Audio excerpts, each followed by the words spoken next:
พูด50 คน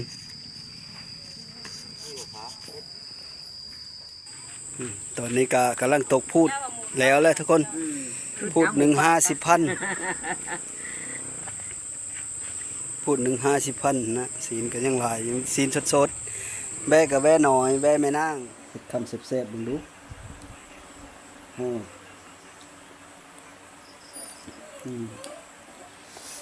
ิ่งตัวเฮ็ดบัด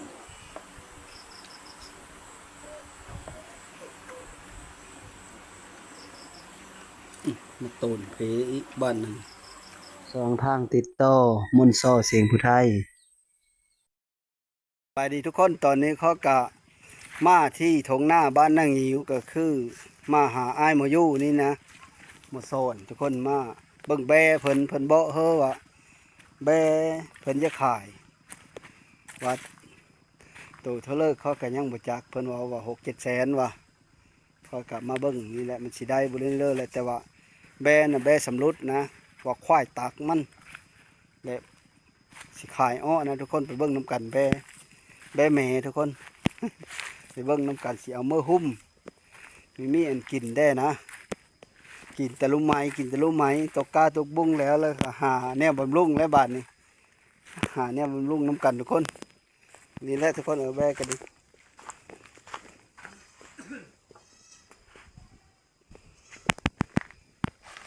แบแม่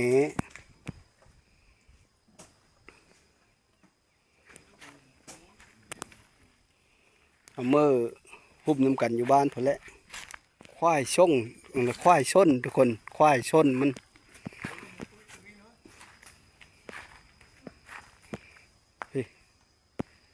มากับน้องชาย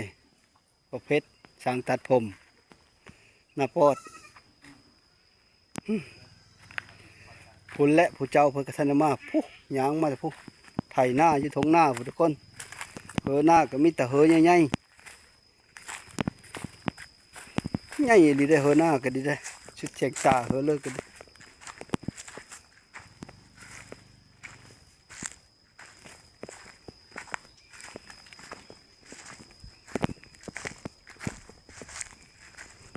หน้าเหือลงปรับไม่เลยถ้าผู้เจ้าเพิ่นมาผู้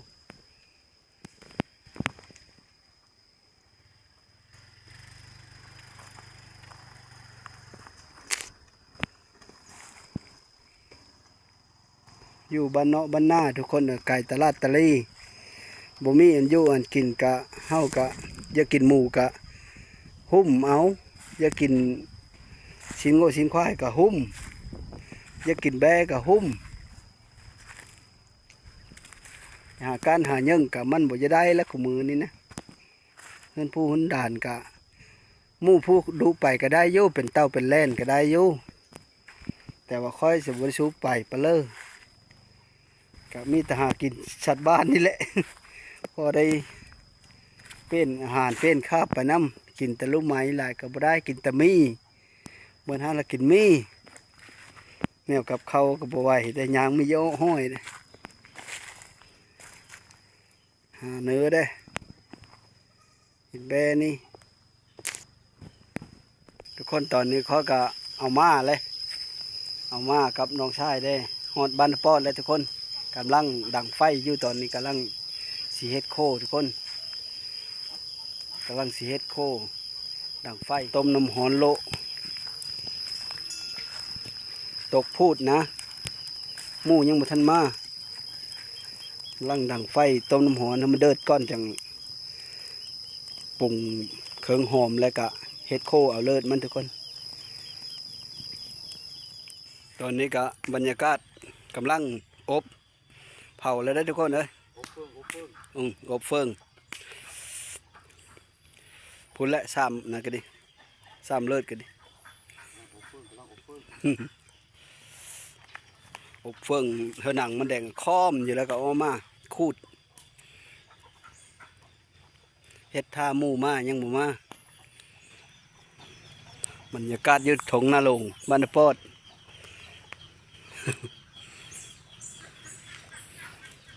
พ่อดำและเหินนี่ชนะ2-3 เหินพ่อดำมันละน้ำลาย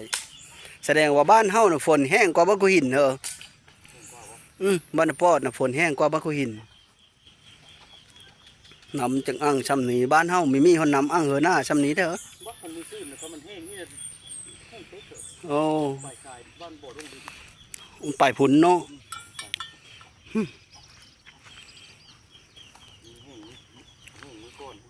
แม่นเลย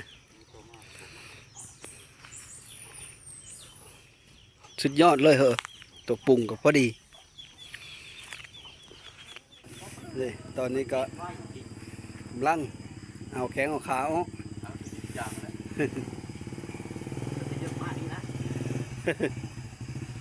เฮ็ดโคแบสามคำ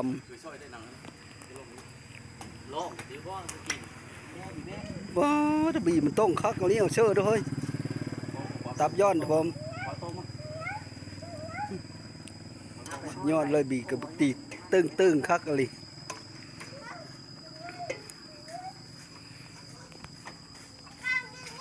ที่ตะคำก้อนพูด50 คน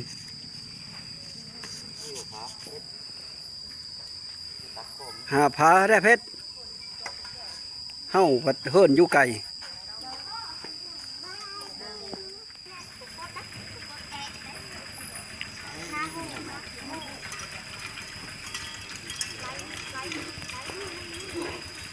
พวกแบกินตับหวานมันคักตอนนี้ก็กำลังตกพูดแล้วเลยทุกคนพูด50,000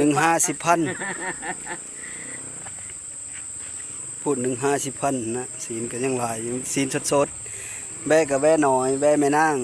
พอดีแซ่บน้อยพลังค่าแพงแพงเลยน้อยม่านละม่านแบแม่นางพอดีแซ่บพูด50,000ชิเลอผีมันเดี๋ยวนี้เนี่ยกำลังนั้นอยู่ผู้อยู่3ผู้เฮ็ดได้ไล่เอาบีมันไปตัวเช่นน้ำกันนะมีได้เจ้าน้ำด้วยบ่มันอันนั้นบ่น้าบีมันอยู่ในเหงนะถุงยางเด้หน้าถุงยางกันดิอันนี้มีเย็นเอาเชื่อตักเลยนะหน้าพี่บูเห็นเลยจังซื้อนะเลยจังซื้อนะเต็มเดี๋ยวดีใจมากเลยนะใจมากเลยหลายไปเลยวะเอาชื่อเลย โอ้เพื่อถือนะเจ้านะพอถือเลขควายได้11 ล้านพอตัดบ่มีแล้วมีหูมันนี่ขึ้นเลยว่าฝันบ่บ่จะซื้อเป็นไอ้ซื้อใจโอ้เราหมานแล้วจังหวะนี้ใช่มื้อนี้เด้ตั้งตื้อมื้อนี้เลขกบโอ้มื้อนี้สิเอาอีกแล้วปองซาวได้นี่เพมันเติมอีเด้อน้ำนะทุกคนตอนนี้ก็แล้วโทรแล้วเขาก็สิได้มื้อแล้วนะศีลก็พูด50,000ศีลแบนแหละเอามื้อสุรุสุเมกินแล้วบาดนี้ก็ดิเย็ดนอนเพเอานะแบนี่ผักครบมีเพียบเลยผักก็ดิฮะทอลุกับกินกับบ้านและ2 คนแม่เพิ่นกับเอ้ยเพิ่นกินแล้วกับกินเพิ่นก็แล้วเขาบ่กินน้ำนั่งดอลลาร์กับแม่นี่บ่กินแต่คอยกับบักลานี่แหละอุทากินอยู่พอเฮ็ดสู้กินนะตอนนี้ค่อยก็กำลังสิซอยทุกคน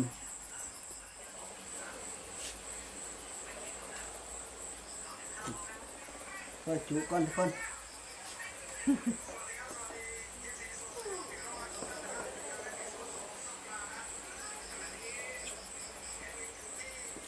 แบบนอนเพนะแล้วก็จุได้นอนเพได้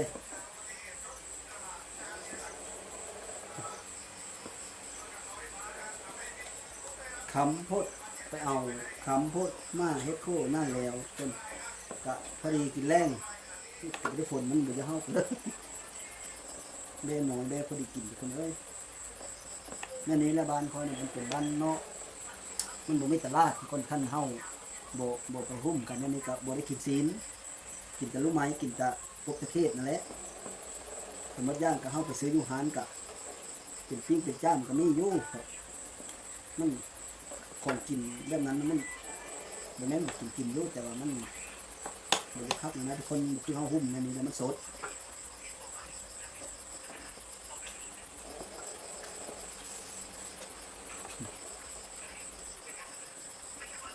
บ่ได้หลายได้50,000ก็เป็นแล้วแรงว่าแล้วแรงก็แล้วเช้าแล้วมันซอยซีแล้วเขาก็เสียซ้ำแล้วเขาก็ผักมาซอยซีแล้วเอาผักมาซอยไปโอ้โหเป็นผักเสริมเป็นนี้หอมปี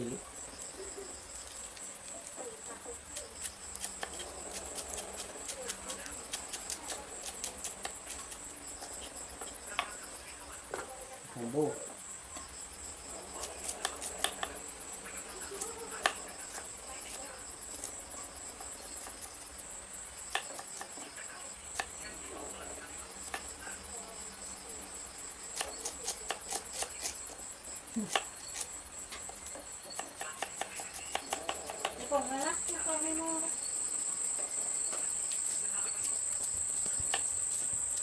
โยก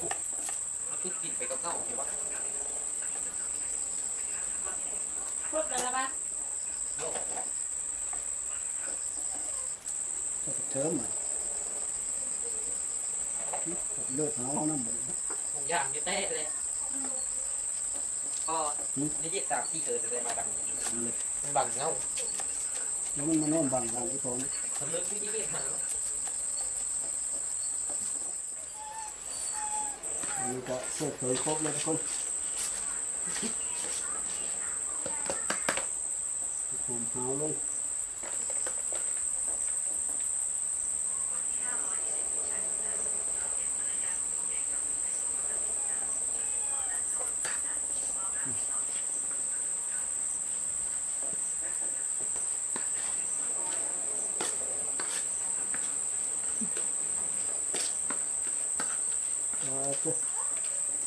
เยอะแยะเลย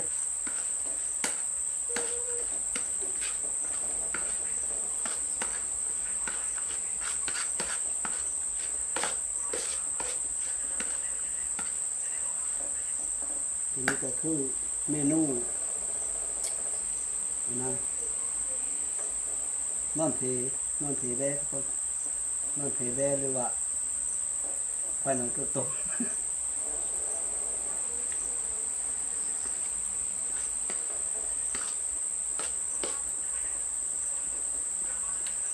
เยอะรถสุดยอดเลยคนตอนนี้ก็สำเร็จแล้วกับข้าวเขาก็ดีอันนี้ก็คือนอนเพแบหรือว่ากอยแบทุกคนนะมันจะเป็นแบบนี้แหละ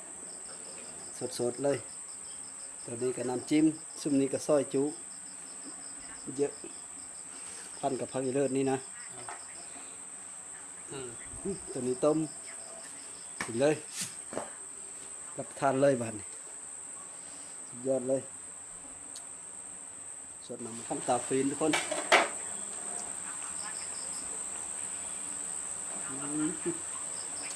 ยอดเลยน้ำลายเนาะ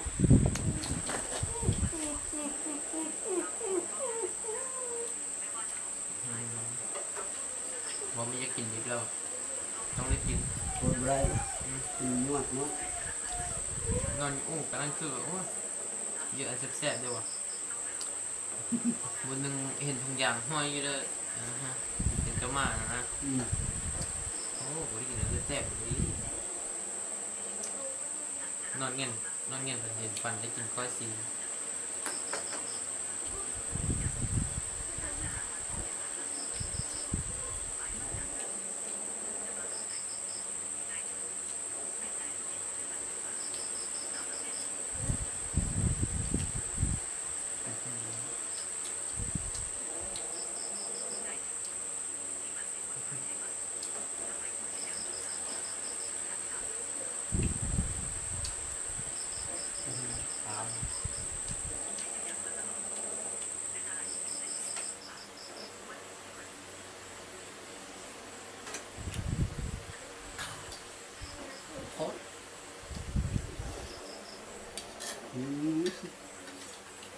ผมเนี่ยดีมันต้มน้ำเชื่อพวกดีนี่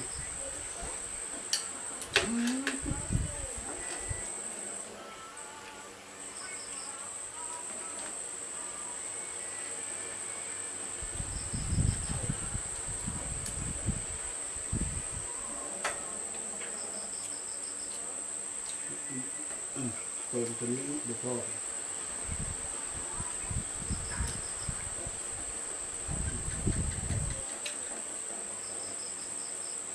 ขอบแซ่บ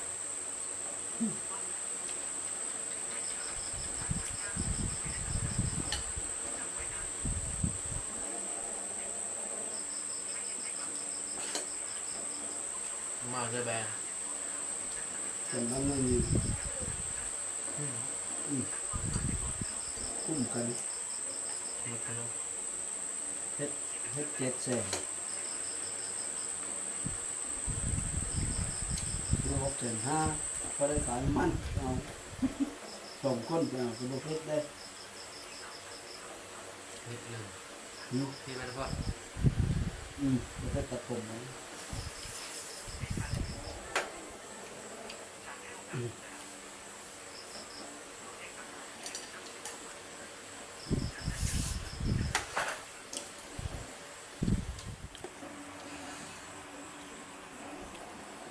จัดไป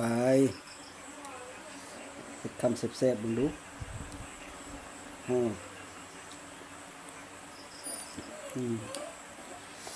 เบิ่งตัวเฮ็ดบัด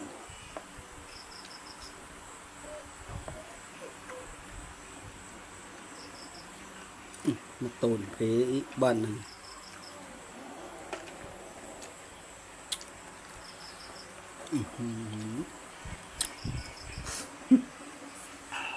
จุดยอดเลย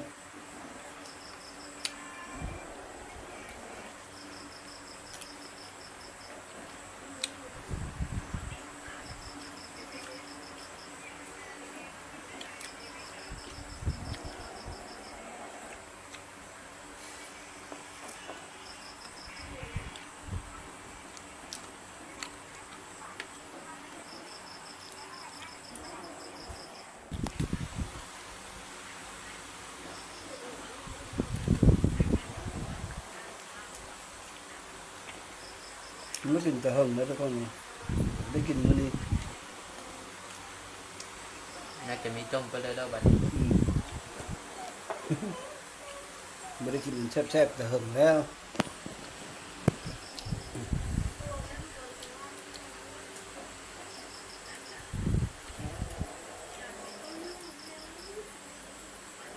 อันนี้มันไม่เป็น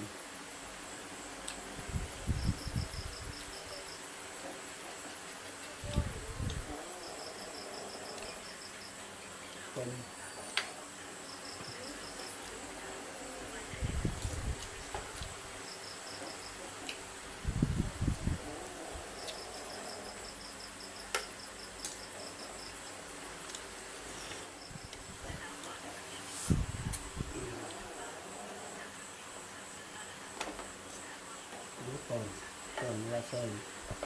ดีบ่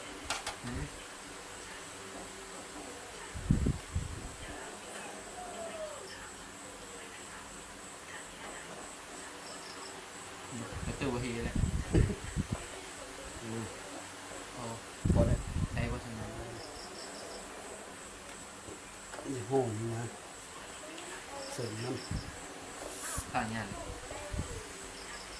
ำ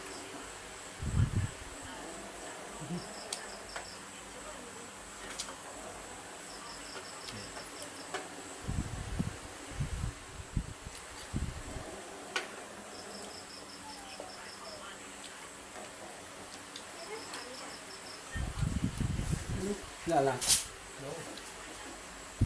อิ่มเลย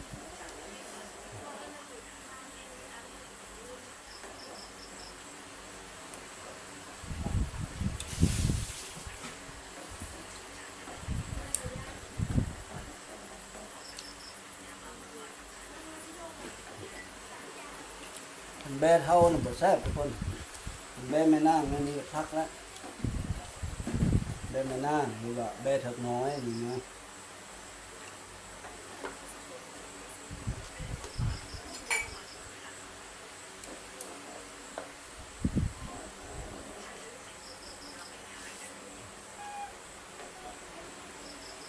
ทุกคนตอนนี้ก็กินข้าวกันแล้วทุกคนนะกะพอกินอยู่เฮาไม่ได้กินแต่เฮิงแล้วจะกินซีนนะมัน มันบ่มีแต่ตลาดบ้านคอยน่ะมันบ่มีขายมันเนาะมันหน้าเฮานะทุกคนมีแต่หุ้มกันพูดละ50,000พอดีเฮ็ด14พูดค่อยซื้อ650,000ถ้ากันไปซื้อกับน้องชายได้หรือน้าสาวนะบ่เพชรแล้วก็พากันมาเฮ็ดโคอยู่บ้านนาปอดไปซื้ออยู่บ้านนางงิ้วทุกคนมาเฮ็ดโคอยู่บ้านนาปอดแล้วก็ได้แล้วพากันมาสุรุกินแม่น่ะบ่กินเพิ่นคลำแม่ว่ากินแบ่แล้วผู้หญิงคนเป็นความดันน่ะมันผิดสุดท้ายก็ขอขอบใจนำพ่อแม่พี่น้องที่เข้ามาติดตามรับชมเด้อขออภัยนำทุกคนที่บ่ได้กินผิดนะทุกคนขอขอบใจหลายๆขอให้อยู่ดีมีแห้งขอโชคเข้ามาให้ร่ำให้รวยหาเงินหาคำเพ่งปังเลิกเข้ามาว่าเลิกเขาได้สมความมาตรปรารถนาเฮ็ดอีกพอได้เฮ็ดอีกพอมีเขามีให้ร่ำให้รวยสุขุสุขคนเด้อสบายดี